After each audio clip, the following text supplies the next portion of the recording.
Welcome to Pause for the Truth, where you can sit back, relax, and hear an honest dialogue about health, wealth, legal, and social issues. The hosts are Dr. Rogers Kane, family practice physician, and Jocelyn Turner, health education consultant, with co hosts from the Northeast Florida Medical Society and its foundation. Stay tuned for the truth about matters affecting you and your family. We're here to tell you what's really going on and why.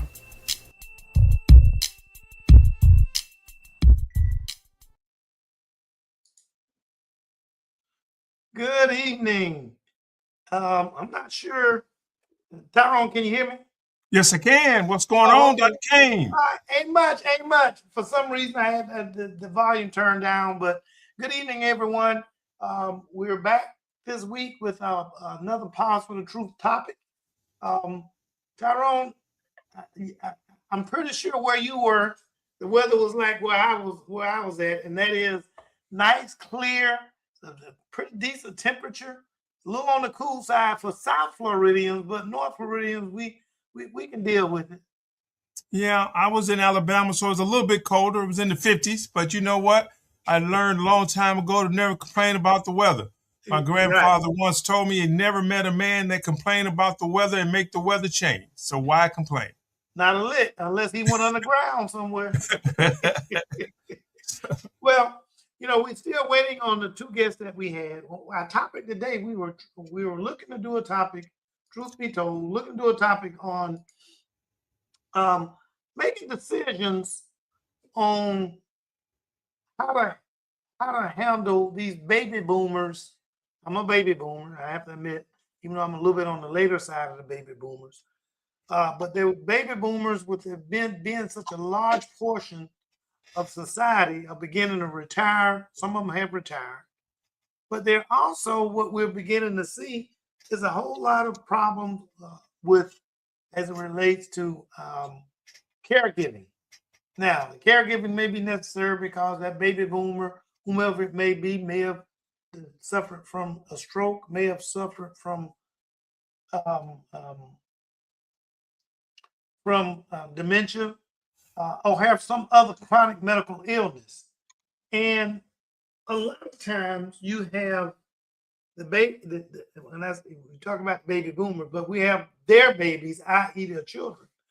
They are the ones that have to sit back and start looking at how to provide care for them. Because those same baby boomers' children that we're discussing, they have a job. They may be working, whether or not they work for themselves or work for someone else. But anyway, more than likely, they're working, especially in the Black community, working just to make ends meet from day to day. And so they do have to go and seek help in terms of how to deal with or what to do with that parent or parents, sometimes plural, what to do with them as it relates to how to take good care of them, but still work because you have to work and bring in income to take care of your household.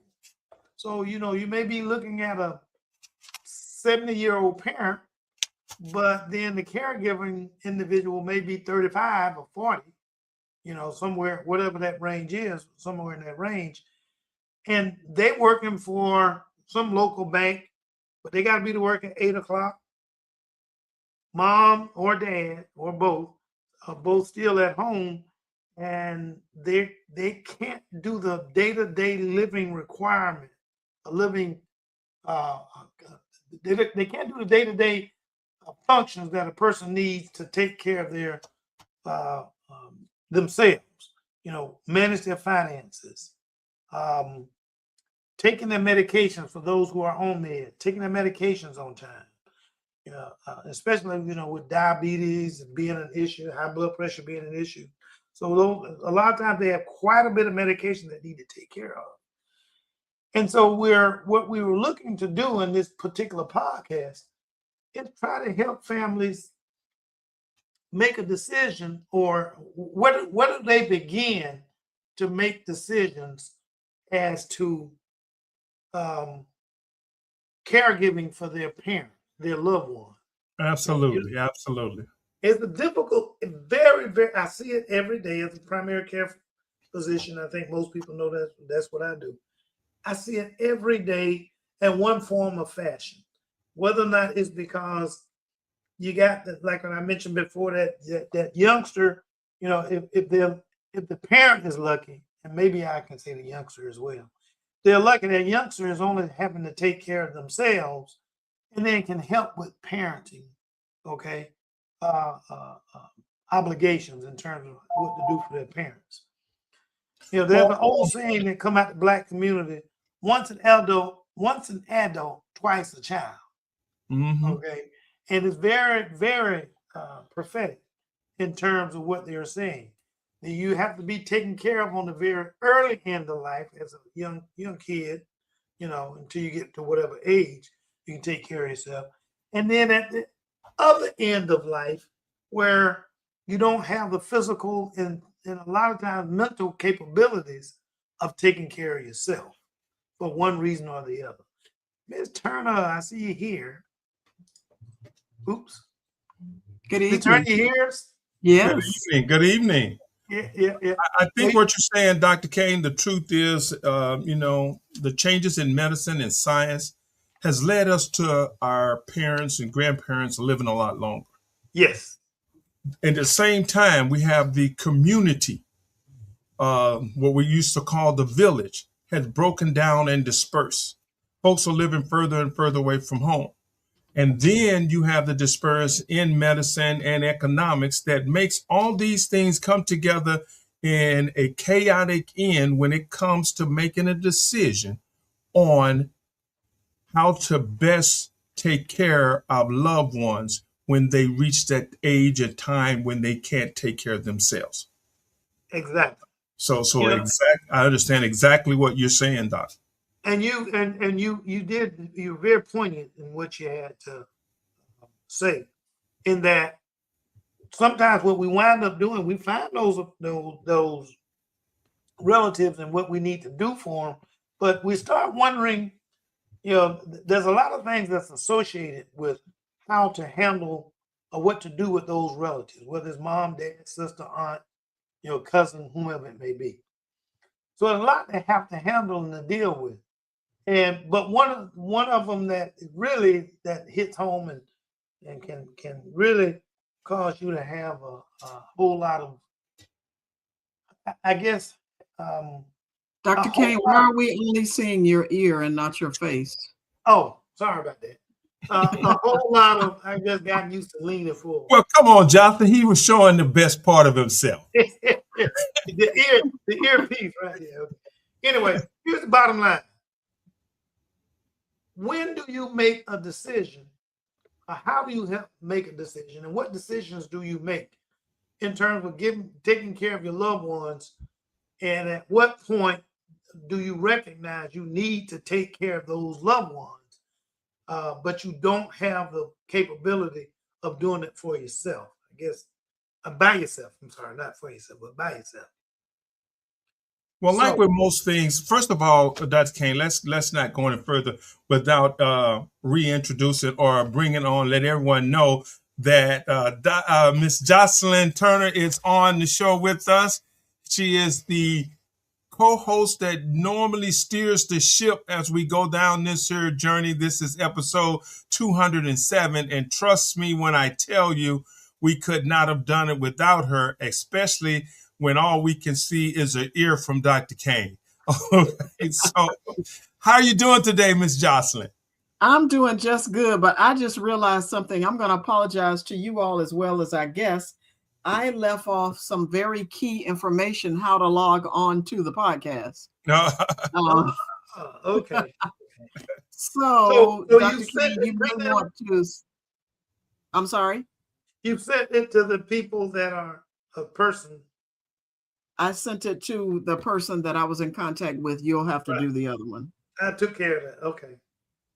Yeah, so we want to apologize to our guests. But, you know, Dr. Kane and Tyrone, tonight's conversation is very near and dear to my heart because my family had to make the tough decision to place a loved one in a facility. And, you know, it's not just, it doesn't happen overnight, by the way. I don't know if you all talked about that, but it leads up to that point. And the last probably 3 years, I would guess, that's how long it takes you to get to incremental phases and stages in order to finally say, I've done all I can do for that person's safety. It's time to make a decision. And, you know, sometimes the decision is not yours. It's based on the loved ones who are closest to that individual, and or the individual who they've trusted to make those decisions on their behalf. And sometimes folks, if they have dementia, for example, they're unable to make decisions for themselves. So they have to get their loved one, or one of their loved ones have to step up to the plate. Now, even before that, Dr. Kane and Tyrone, I want to back up a second, because we've had a couple of times, and it's time to repeat it. We've had some folks to come on and talk about estate planning and trust and all of that. And what people don't realize, people just think about possessions, you know, what material things you have that you want to make sure you leave on. You want, you know, your mom want to leave her fur, you know, her house or whatever. However, you have to make decisions. And you know, there's a document called 5 Wishes, where, you know, who makes the decision about your medical care when you're unable to do so? Who's going to take over your financial situation when you're unable to make those decisions for yourselves? A lot of folks have lost their homes because the taxes were not paid on the home. That could have been the result of a loved one who was incapacitated, unable to pay their taxes on you know, in time, and somebody else took over that property. So people really need to have a conversation. I don't know why, Tyrone. I don't know why I'm singling you out in this, but I don't know why people have a difficult time talking about death, because we know that it's gonna happen. We just don't know when. It doesn't mean that somebody's getting ready to take you out. It means that because we love you enough, we want to have that conversation with you so that we can plan how you want to transition. Well, I think it's because you've been sitting on my shoulder for the last few days. I was blessed to go celebrate my mother's 90th birthday. That's a blessing for sure. And so this is a conversation that come up. And I was there with my 4 siblings, and the general consensus, as my mother pushed back against the conversation, was for them to just pass it over. And I was the outstanding, persistent one. No, this is something that needs to be addressed and needs to be handled. So I'm saying that to say the answer to your question is that far too often, the challenge in having the conversation with loved ones who have gotten to that point is just the challenge in itself. The ideal that conversation should be had when that person is younger and they feel vital and all life. But as they're getting closer to that time where if I hear someone say one more time, I've got, you know, more days behind me than I have ahead of me, as if they know how many they have.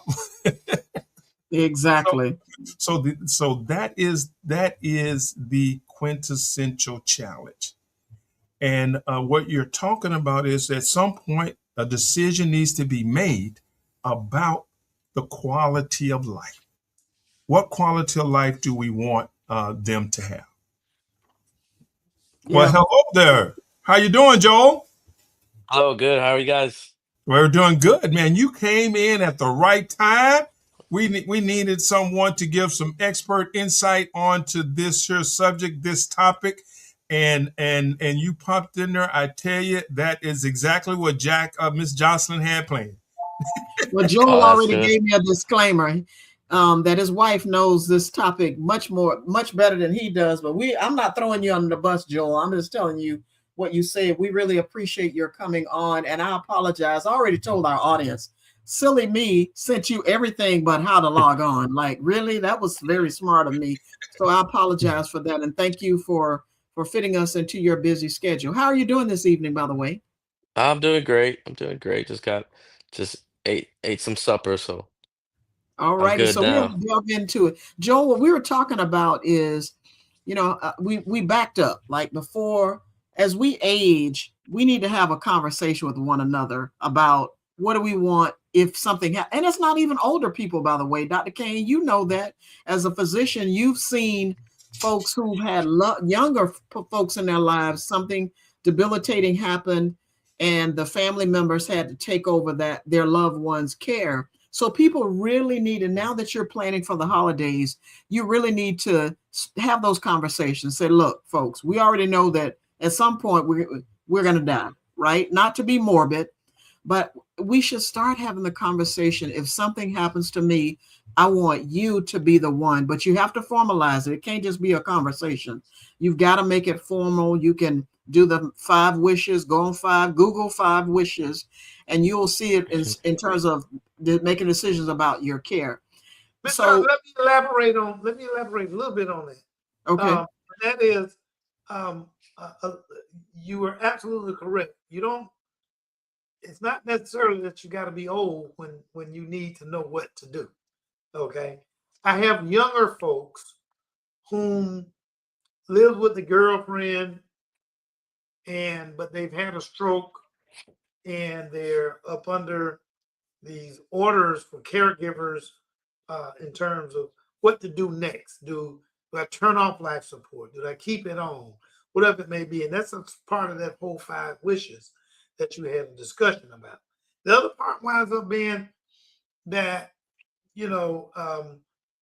mom, dad, whomever may wind up needing some caregiving efforts in the house, and they may have 1 child, they may have 10 children, but who is going to be able to take care of mom and or dad if the dad is still there? Who's going to be the one assigned to take care of them? Who's going to take on paying the bills? Who's going to do, make sure that they get rehab if anything like a stroke or something like that is involved? So my bottom line is what I'm trying to get to is that the situation can vary. It does not have to be that you are old and this happened, because you can have a stroke at the age of 45, 34, Mm-hmm. whatever it may be. The thing is, Mm-hmm. are you prepared Right. to assist your survivors, whether it's your children, mom, dad, sister, brother? Are you prepared to allow them to be able to take care of you, make it easier for them to take care of you, should you survive some devastating diagnosis of some sort? Yeah, and people, I get teased about, Dr. Kane. I have to say this, particularly since I haven't done my holiday shopping yet, and you have to save your money, because I can tell you, in shopping around for a place for my loved one, all places are not the nicest places. I'm gonna just put it out there, right? And the places that a lot of people tend to go to, and they're overcrowded, are the ones that people utilize the government services, Medicaid, Medicare, to help them pay for that facility, right? And I've, just having the experience recently with my loved one, people start talking about they don't want to put their loved one in a place because they don't want to lose the family home or the assets that the family member has built. Well, I'm a believer that if grandma and grandpa has worked all their lives and saved their money, use that money for their care when they need to. That's just me, right? And if they have some money left, then fantastic. Maybe that is something that you can inherit. If not, have enough money saved so that you can be in a facility that you are accustomed to living in, right? Because I can tell you, I visited some locations, and it was very sad for me to see some of the places here in Northeast Florida that I wouldn't want my loved one to go to. So anyway, if you're just tuning in, we're talking about making that tough decision when it's time to put your loved one in a nursing facility or assisted living facility, to move them out of their home you've gone through a long period of time. Some family member has made the sacrifice, and I'm not going to say a sacrifice because obviously you love your loved one, but has, stayed with their loved one, or who family members rotate and that's great when you have enough family members that folks can rotate and come in and help take care of their loved one. However, it may get to a point that it's just too much. Grandma or grandpa gets too heavy. You can't lift them. You can't move them. There are so many skilled individuals who have a passion. Now there's some not so nice people out there, but there are some skilled people who have a passion for caring for older folks, or for caring for people who need to be placed in a facility. So they're not all bad people. There are people who really do care about the loved ones. And go check on your people regularly. If you are concerned that your loved one is not going to be taken care of, all you have to do is stop by. I know when my mom's sister was in a facility, it was less than a mile from our home, and my mom would go by different times of day, almost every day. So they expected her. And guess what? My aunt was being taken care of. So have the conversation. So Joel, let me ask you a question. How did you get into this business, or how did your wife? First of all, Maria, if anyone knows Maria, she is the hardest working, busiest, most passionate person I've met that's in this business.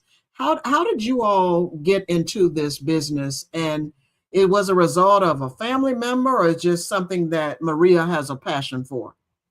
Or you? Uh, um, I think it was more motivated with my wife Maria, to get into healthcare and the elderly.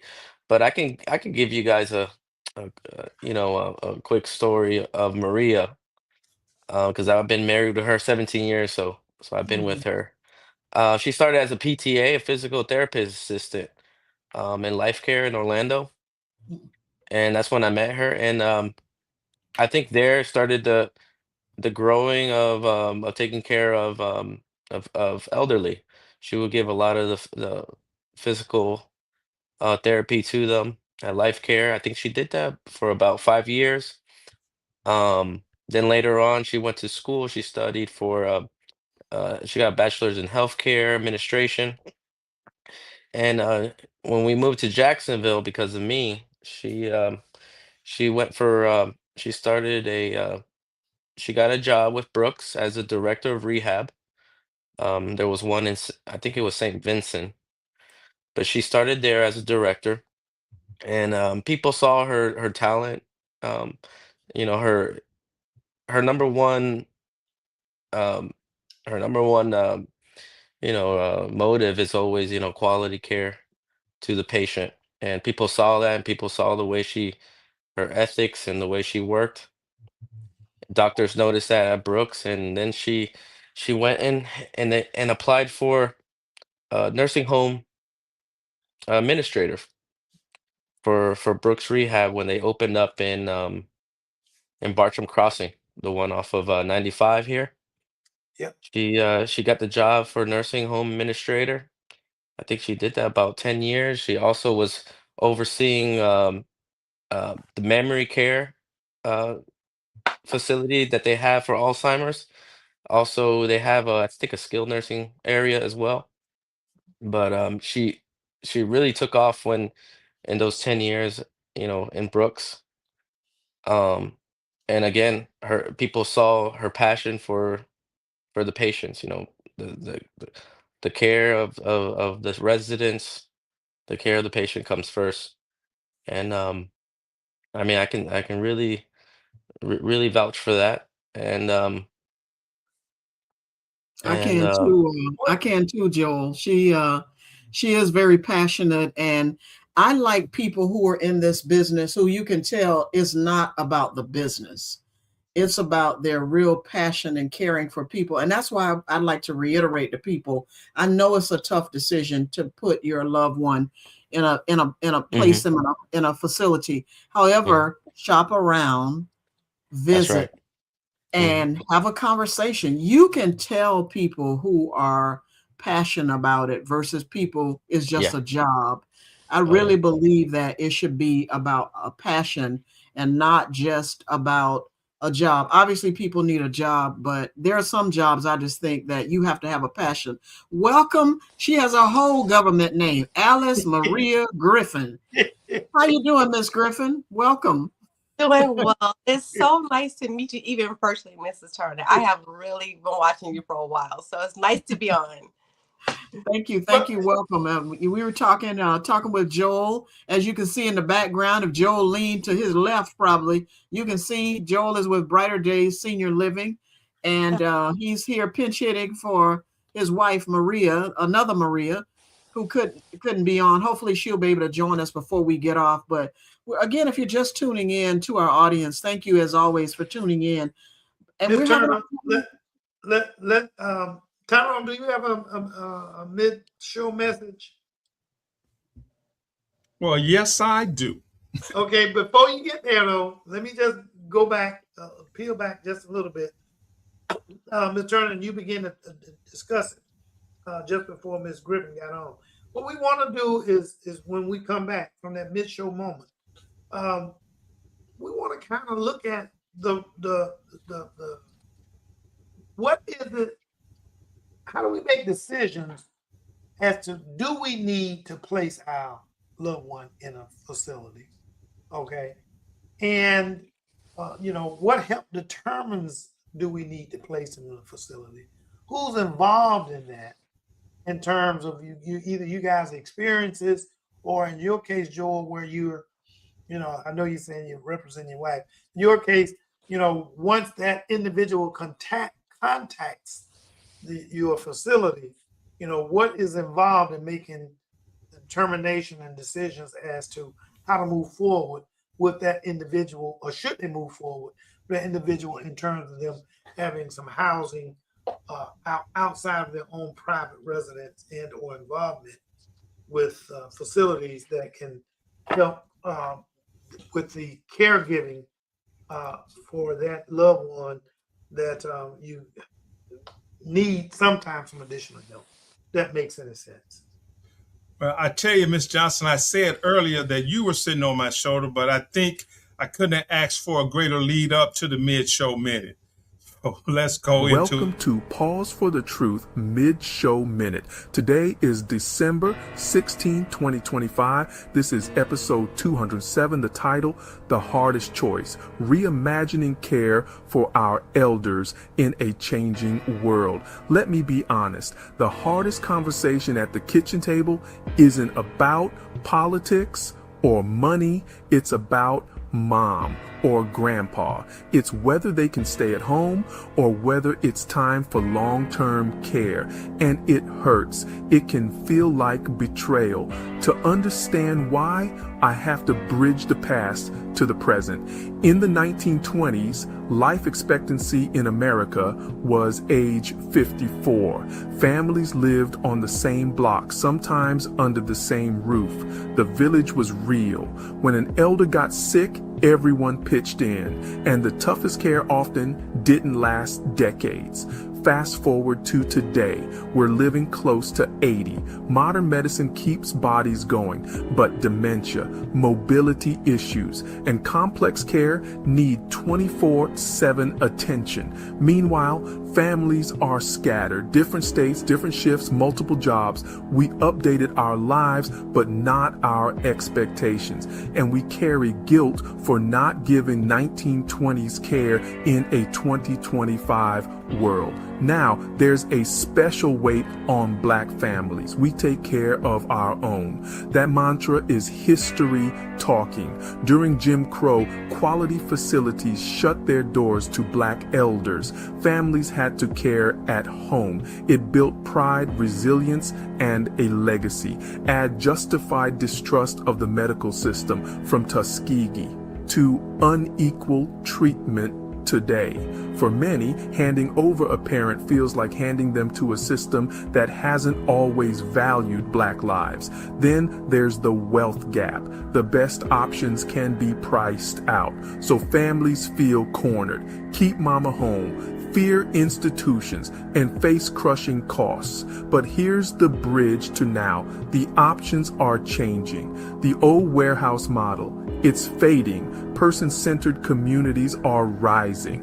More like apartments, less like hospitals. Independence, social connection, dignity, and technology is a game changer for aging in place. Smart sensors learn daily patterns and quietly alert you to falls or long inactivity. No invasive cameras. Telehealth brings routine checkups to the living room, saving time and energy. The gig economy of care lets you hire help by the hour.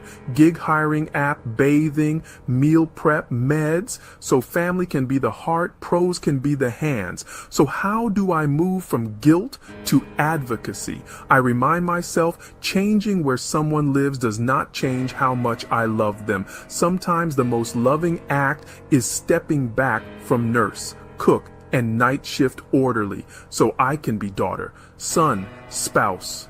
Here's a simple plan. Name the goal: safety, dignity, connection, audit the needs, memory, mobility, meds, money, build a hybrid tech, short shift aids, family visits, tour person-centered communities, tour, ask about staffing, culture, and respect. Keep your promise. Love stays. The address may change. This is Pause for the Truth. If you're carrying this decision, you're not failing, you're evolving. Our elders deserve the past love with the present's tools, and they can have both. I'll see you in the next one. Take a breath, then take the next step. Yeah, Tyrone, I think that went pretty well. I mean, you kind of cornered and described a lot of the stuff that I had concerns with. Wanted to make sure that it was discussed this evening, because making those decisions is one of the big parts. Recognizing when additional help is needed is one of the big concerns that we have to address before we even start talking about any kind of a placement. Do we need placement? Why do we need placement to anywhere? Is it because, Ms. Griffin, not to put you on the spot, is it because Ms. Griffin is just one person that can only take care of, certain needs for a certain amount of time, but still got to pay their own household obligations, whether or not, paying rent, paying. And I think it starts back with you, though. However, I thought I'd do a little intro into that. Dr. King, I think it kind of starts with you, because when someone is bringing their loved one to you, and let's say an elderly person or a person just who is at a point physically, what kind of conversation do you have with them that this time have you considered? Or well, I understand why you might have thought that it starts with me, but it actually starts with them, because they have to recognize. I mean, a joint decision, but if the primary care physician is a part of that discussion, right? What I'm saying is they have to recognize that we need to have that conversation. If someone comes along and says, look, my aunt, my mom, my sister, my brother, whoever, they're not really able to take care of themselves, I need to have a conversation with you in terms of what do you see, what's going on with them from a medical standpoint. Because if we can't just assume that a sudden onset of memory loss or some irresponsibility along that patient's part has taken place, that it means automatically they're at the end of their days and they need to go into a nursing home. You need to find out why, okay?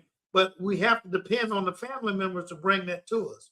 If all of a sudden mom or grandma, whomever, had a change in their personality, I'm not going to just sit back and go like, oh, they got some memory loss. I'm going to wondering, did they have a stroke? I'm going to wonder if what physical, any physical concerns that may be out there, and take a look at that individual.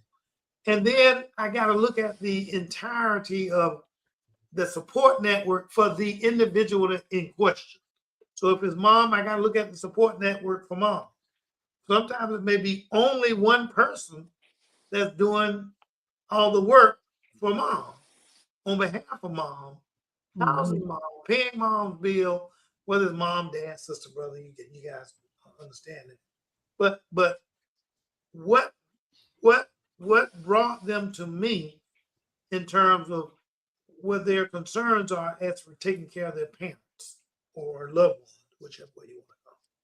So then I'm not knowing a lot about what's happening with you, Alice.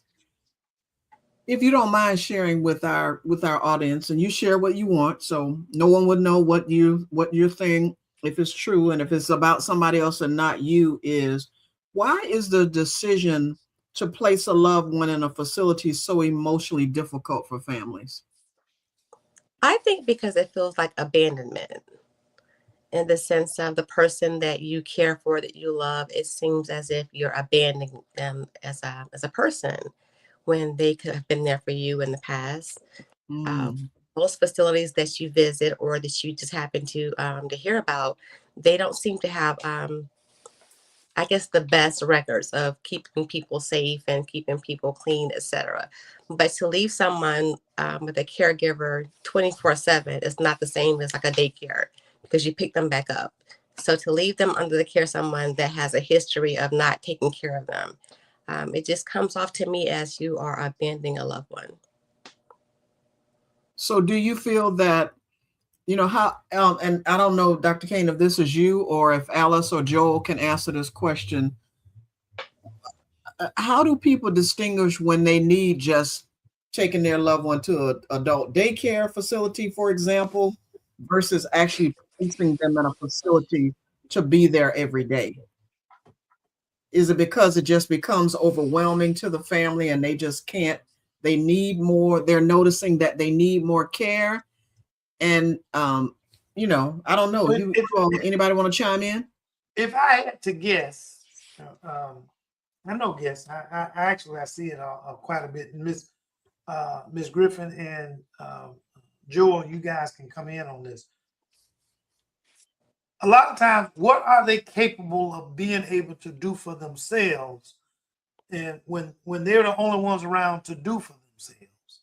Okay, if that parent or sibling or whomever gets up and gets up at 8:30 in the morning and you're gone, and then they don't know to go and get themselves something to eat, or if they try to get themselves something to eat, do they leave the stove on? Yeah. Have they gotten themselves dressed appropriately? Where that used to I have some patients that their parents, when they exit the house, it's like they go into a movie production. They have all dressed up and have everything, looking good because they're going out to meet the community. Then all of a sudden, you recognize where when they tried to put this coat on, they put one sleeve on inside out, or they put a pants leg in, but didn't know what to do with the other pants leg. I know that's a bit more extreme, but that's where it starts out. People being able to take care of themselves when it's just them. Miss Griffin, you look like you got something to say. Oh, yes. Because she knows about that. Oh, yes. I think that was the portion where I realized things were serious. My mom, she puts like the pants on backwards or the wrong shoe. So that's when I knew, okay, she needs help getting dressed. But for me, the biggest issues are hygiene and safety. Like, I don't want, safety takes over the hygiene. I don't want her to ever, of course, the kitchen I don't worry about because she never cooked. So that doesn't even bother me. She's never been in the kitchen type person. However, opening doors, doing things like going to the tub alone if I'm not here. So cameras play a key portion to that. But my biggest concern at this point is, when will it become too much that I'm going to have to make a decision that I do not want to make? So my goal is to basically work from home when that time comes, to avoid the facility. And how do you know, and Joel, maybe you can, thank you, Alice.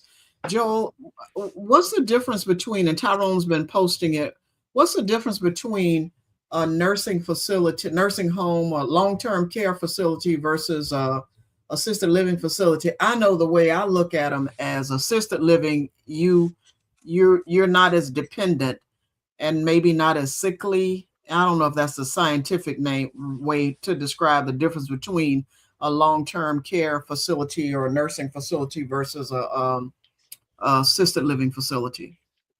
Yeah, the nursing home facility, their nursing homes are more for like clinical, like you said. There are RN nurses that are on staff. They can do more for the resident, for the patient. Assisted living, they're typically, for people for residents to help in with their medicines, um, their bathing, their toileting. Um, there's always 24-hour staff at the facility. Um, we also give their three meals, their meals throughout the day that they need. Um, um, Yeah. mhm. And I think the one thing, and I don't know, Dr. Kane, this might be a future conversation, the thing, and a part of the discussion again about estate planning and all, and having the funds, but when a lot of people have a hard time, again, as I said, letting go of the assets. What can Medicare or Medicaid do for you? I think that the first thing that I just thought that if you had a long-term illness that was incurable, if you will, or what have you, that you can get on Medicaid to help with the money, with paying Right, for with the things, expenses. because with the expenses, because Florida is one of those states that did not accept the government's money. And right, Dr. Kane, you've talked about that in the past, that allowed people that fill that gap for people who didn't have a lot of money. But what I didn't realize is Medicaid, there's a limit unless you have some debilitating health issue, but there's a financial limit. I believe in Florida or not in Florida, but I believe it might be Florida, $2,900 a month. If you make more than $2,900 a month, then you might not qualify. And then what I've learned is if your loved one happens to go on Medicaid, and once they transition, then the government is going to come back to the loved one and claim any assets that may be left. And so and that's not to discourage people from going in the facility or seeking Medicaid or Medicare, but it's just, again, a real conversation that people need to have with the families, with their loved ones, as grandma or grandpa or aunt or uncle is getting older or sicklier. Someone is Well, getting sicklier. I think what you see, real quick, and then Ms. Griffin, you can go ahead and kick in, chime in. What you're discussing is that the state of Florida, and I understand why they do this. State of Florida is saying, like, look, if the person got access to take care of themselves, they need to go ahead and use those assets, things that they gained over their lifetime, to be able to take care of themselves when they get older and yada, yada, yada. Not necessarily do they believe in taking and saying that the individual needs to pass on his or her assets that they gathered over their lifetime, pass it on to their kids.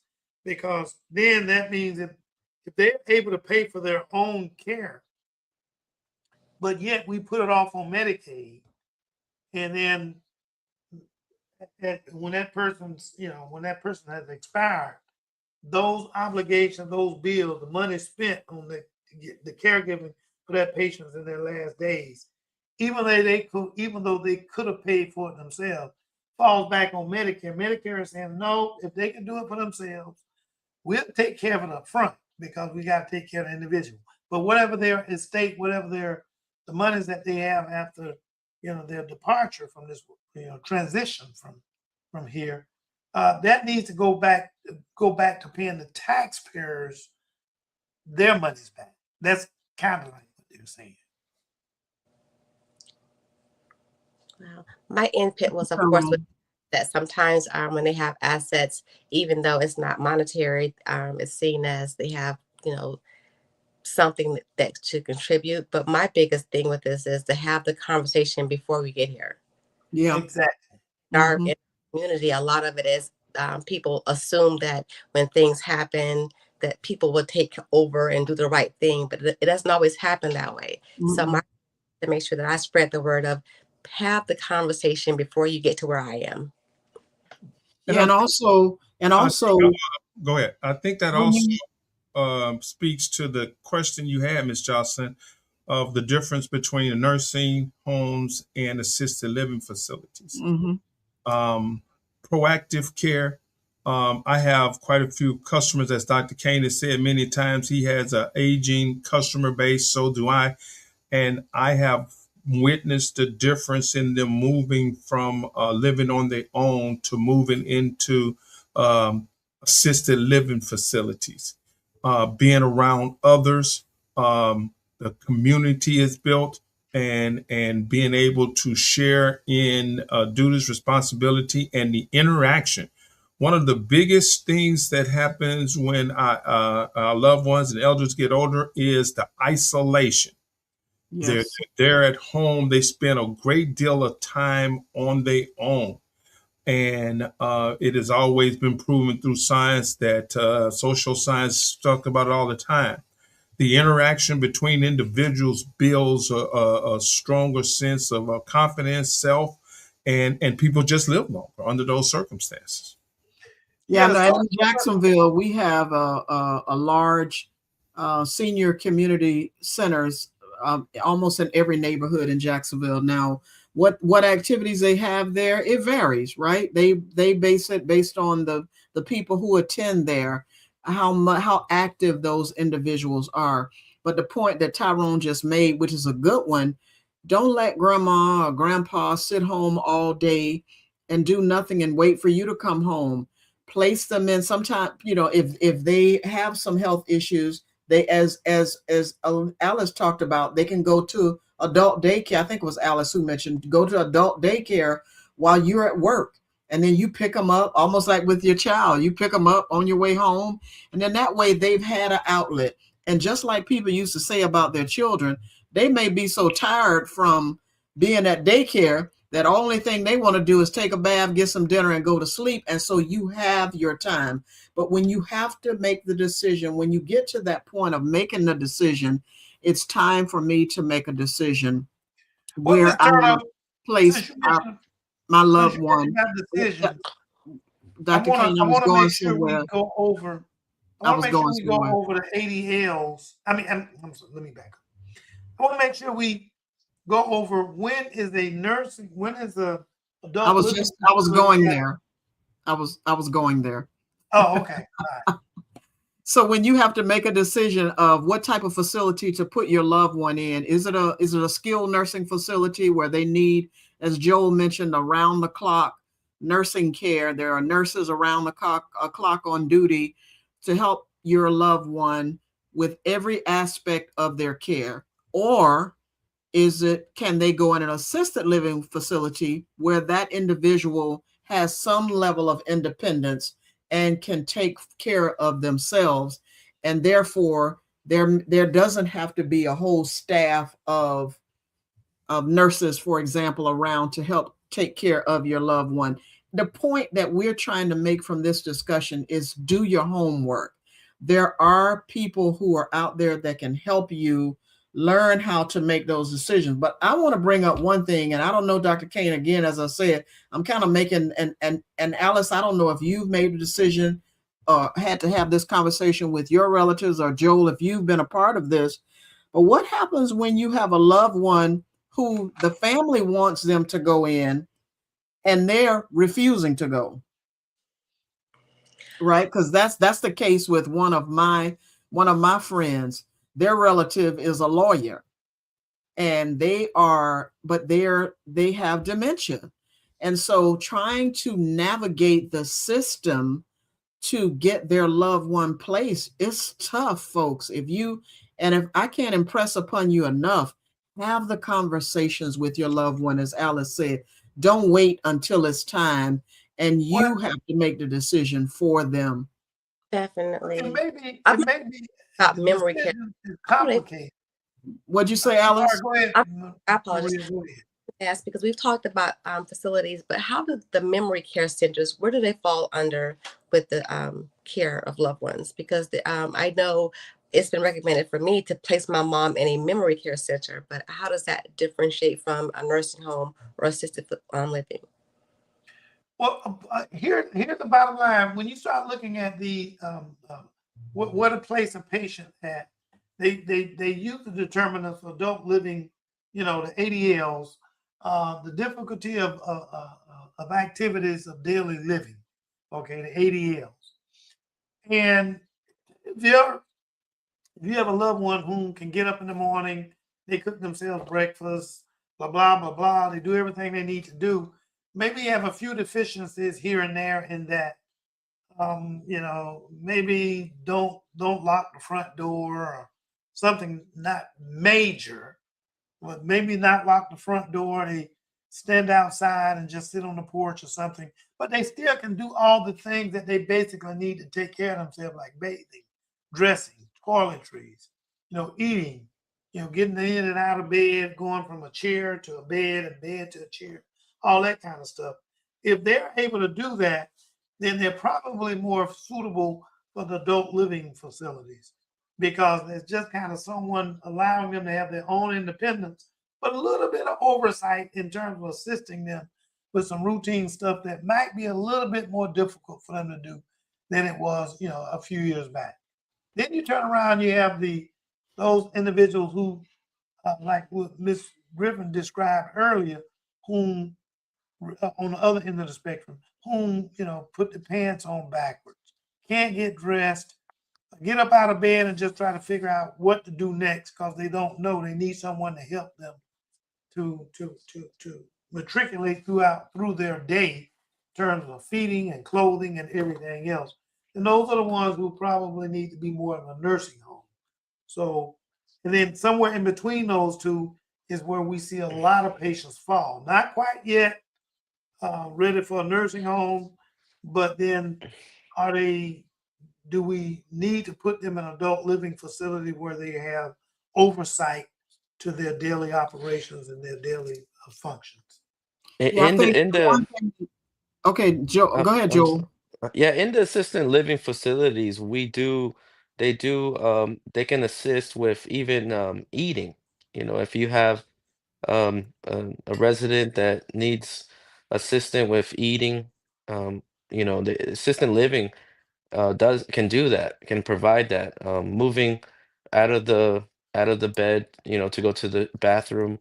Most of the time, there is staff.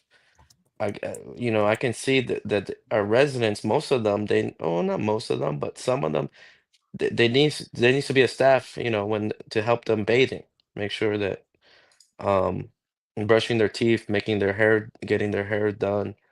If they want to get their hair done, it's not so much. There's not. They can. There's a lot of. I think there's a lot of. It's a lot of assisting. You can do a lot of assisting in assisted living. You can, if you're worried about your loved one, falling, in the bathroom. I mean, assisted living can take care of that. Um, so there's a lot more assistant, in the assistant living can provide for a resident, for a loved one. And when it comes to memory care, I know when I was looking, you have to, some places say they can't take people who maybe walk because they're not a lockdown facility, right? So you need to make sure that it's somewhere, someplace that the facility, the doors are locked, only the staff can unlock, let people in and out, right? There are some places that actually can put a monitor, anklet or something on the patient. If they happen to walk out, then a buzzer or whatever will go off to indicate that the individual is walking, and therefore, because we had to do that with one of our loved ones, they were in a facility that was not a lockdown facility, And so we had to move them to another place because they were. So there are many things, a lot of folks, and Tyrone, I'm going to throw this to you because a lot of folks use technology for so many things. What kind of guidance would you give people, Tyrone, for as they are navigating technology to help them find credible information for to get the answers to the questions that they need when learning about where to place or when to place their loved one? Do you have any comment on that?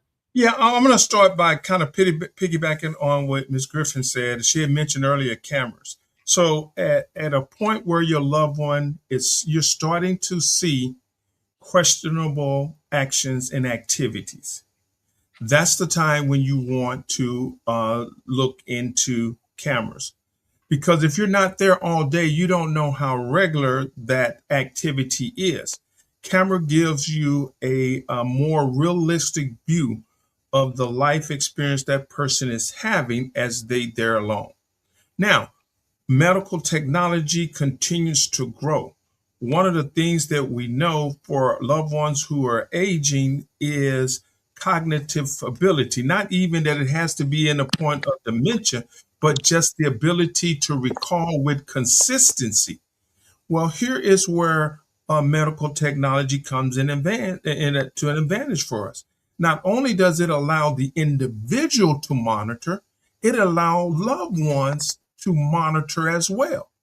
So you now can be able to determine what a glucose is or what a blood pressure is because those items are electronic.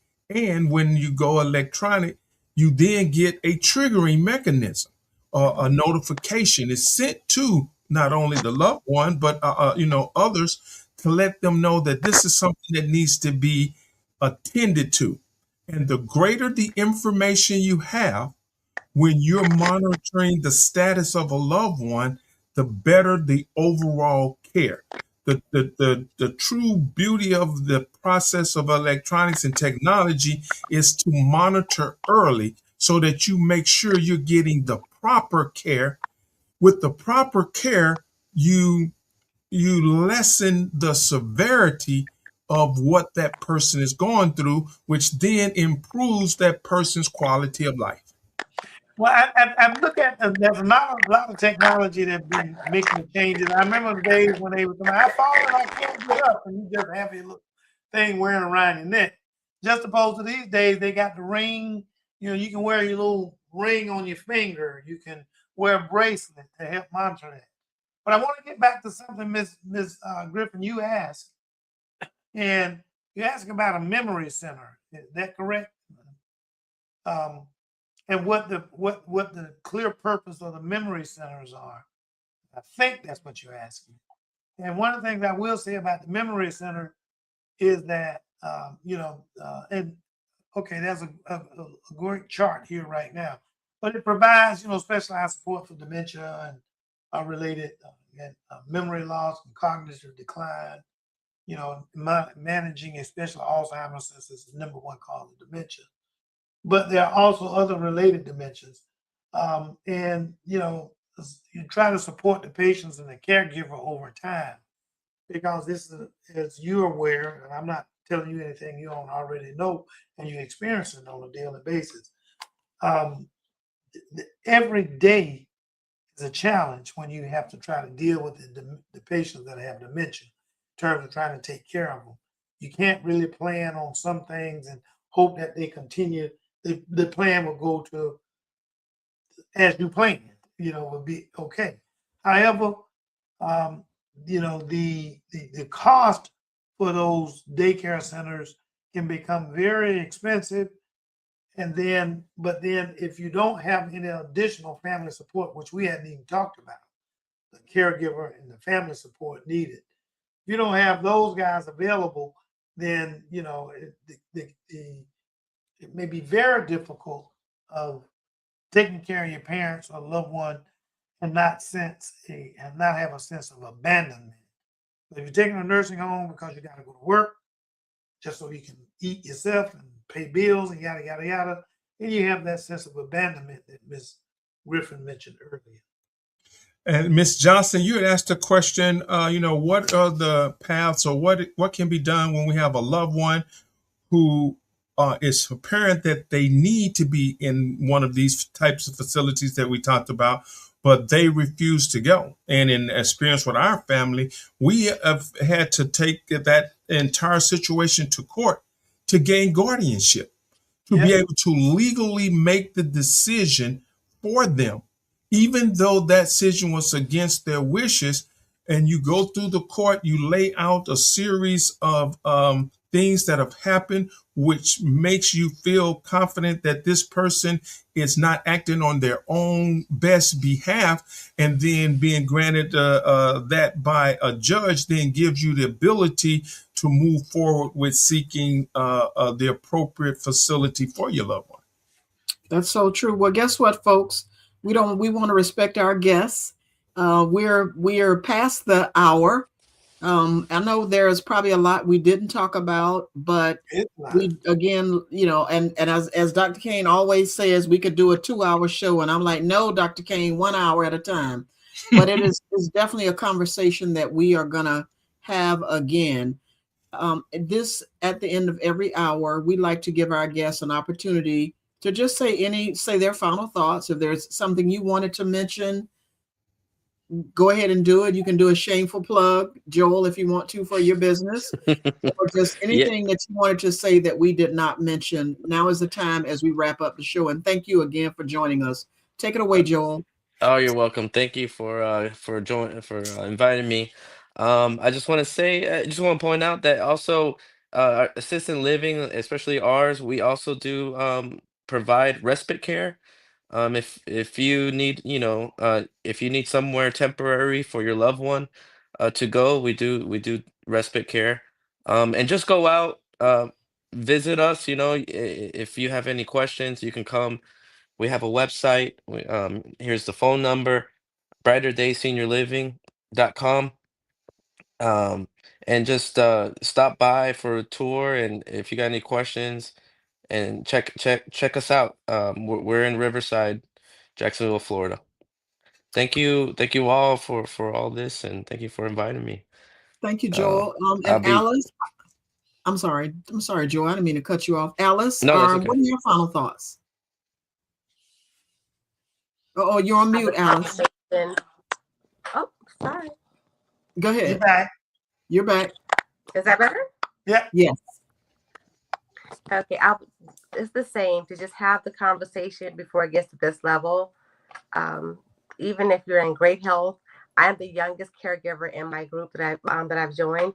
But honestly, most people have to retire early because of the situation, and then they still have to end up with the care center. So I would say have the conversation before it gets to that level. Thank you so much. Tyrone, what are your final thoughts? Well, first of all, I want to thank our two guests for coming on. Thank you very much. It was awesome having you on. Please keep your phones by your side, because we will be inviting you on again. This is a subject that is could never have been covered in 1 hour. There's a lot more that we need to give to our listeners. From me, I think what I've heard and what I believe in is early planning. This is not something that you want to wait till the situation is dire before you start looking at your options. The key to this is to be, first of all, that means you got to be connected with your elderly loved ones. So we got to go back to the basics. You have to visit grandma, grandpa, and mom and dad when they get to those ages. That has to be a part of your daily, weekly routine so that you can be aware. Then you got to have the hard conversation early on when you can actually have a discourse and conversation. And then from there, you take their understanding and what they want and what you would want for them, and you start looking for alternatives once that time is applied. Now, the secret I will add to this here, and I done with my mother and others, is once we've gone through that, I repeat to them on a recurring basis. You understand? Should you ever not be able to take care of your child, this is the plan that you're going to be in. I just had this conversation with my mom. My mom said she's always going to be independent. I say, well, that's great, but we have a plan in place. All right. My sister, who's 40 minutes from you, she's going to come be with you for the first month. We're going to then decide based on that whose household you're going to be in, and you're not going to a nursing home. You don't get a choice. So that's what my advice is. Do the work in advance, and then you'll be better prepared when it happens. I think so. So true. Dr. Kane, other than seeing the top of your head, what are your final thoughts? I think Tyrone was right in terms of thinking, first of all, thanking our guest for taking the time out of the evening to join us. Number two, the decision, he did make a statement when he said the decision is to make an early planning, whereas in many of our podcasts, we've said make an early diagnosis. We want the planning done before the diagnosis, okay, as best one can. And each person is responsible for themselves. You know, Joel was responsible for making his early planning. I'm responsible for making mine. Ms. Griffin, you're responsible for making yours. You know, the people that we think that may not be here 2 years down the road, and so we got to take care of them. You know, it might be the other way around. 2 years down the road, you're not here, and somebody else needs to take care of that individual. And so even with that, you got to look at some planning as to how do you matriculate through the towers of time. And then I guess the other thing winds up being making sure people understand each situation is different. We have some people where they're the only kid on the block, they're the only kid that take care of mom, dad. I see a lot of that. And then toward the end, I see all of a sudden some kids that come and start asking me questions, and I'm going like, well, who are you? You know, and I'm her daughter, I'm her son. I'm going like, but she never said anything about you. So you know, it's like what has been your role in taking care of your mom and so on and so on. So it can be a very difficult task, especially for those that really care, because you can tell who really care because they're the one that's still standing by their loved ones. They're the ones who taking care of them on a regular, daily basis, not taking care of them from California or some, you know, being a barista at Starbucks and just sending them a couple of coffees or something like that. So thank you guys for coming on. This is a very tough subject. I plan on the next time around a bit more concise in terms of where we want to make sure people understand how to do things for them to help themselves, help their loved ones that's going to be with them. Thank you, Dr. Kane. And as Dr. Kane says, thank you to our guests. Making this decision doesn't mean you're giving up. It means you're stepping into a new role as an advocate, a supporter, and a partner in care. Love doesn't end when caregiving looks different. Sometimes love means recognizing when additional support is needed so everyone involved can be safe, supported, and whole. We hope today's discussion opens space for honest conversations within families and communities, conversations rooted in truth, compassion, and understanding. These decisions are rarely clear-cut, and they deserve grace. Pausing for the truth allows us to move forward with clarity instead of guilt. If today's episode resonated with you, we encourage you to talk with trusted family members, healthcare providers, or support professionals. Ask questions, visit facilities, give yourself permission to seek guidance. And remember, you don't have to navigate this journey alone. Thank you to our guests for sharing your expertise and heart. And thank you to our listeners for trusting us with such an important conversation. This has been Pause for the Truth podcast. Until next time, take care of yourself, take care of each other, and give yourself grace. Good evening. We appreciate you spending time with us on Pause for the Truth. Ms. Jocelyn Turner and Dr. Rogers Kane are grateful for your support. Don't forget to like us on Facebook, catch us live on Twitch, and most importantly, subscribe on YouTube. A big shout out to Tyrone Jackson at Call Tyrone IT Services for keeping us connected. Join us every Tuesday at 6:30 p.m. Eastern Standard Time for more enlightening discussions. Thanks, and see you next week.